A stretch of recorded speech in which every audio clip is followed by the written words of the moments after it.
Bismillahirrahmanirrahim. Assalamualaikum warahmatullahi wabarakatuh. Perkenalkan, saya atas nama Gusniati, mahasiswi Universitas Negeri Makassar, Prodi Pendidikan Guru Sekolah Dasar, Kampus Anambone, kelas 30D. Di sini saya akan memaparkan materi mengenai paragraf.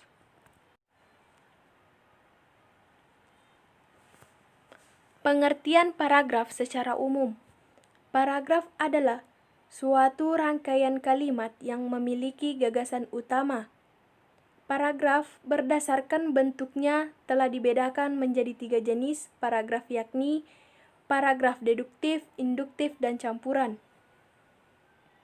Sementara itu, menurut tujuannya, paragraf telah dibedakan menjadi 5 jenis, yakni paragraf narasi, argumentasi, eksposisi, deskripsi, dan persuasi. Paragraf dibuat dengan mengembangkan sebuah gagasan utama.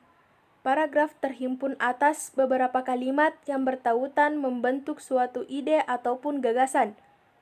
Pengertian paragraf menurut KBBI adalah bagian bab dalam suatu karangan yang biasanya mengandung suatu ide pokok dan penulisannya dimulai dengan garis baru. Pembagian paragraf berdasarkan bentuknya. Paragraf deduktif adalah suatu paragraf yang kalimat utamanya terletak di awal paragraf. Dalam paragraf ini diawali dengan kalimat utama yang menceritakan suatu yang bersifat umum, baru kemudian menceritakan hal-hal yang bersifat khusus.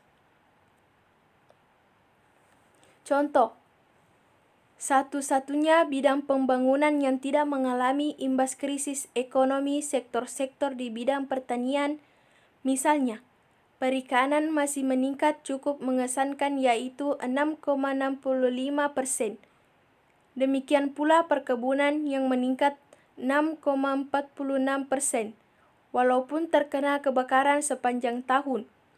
Sektor-sektor kehutanan masih tumbuh 2,95%.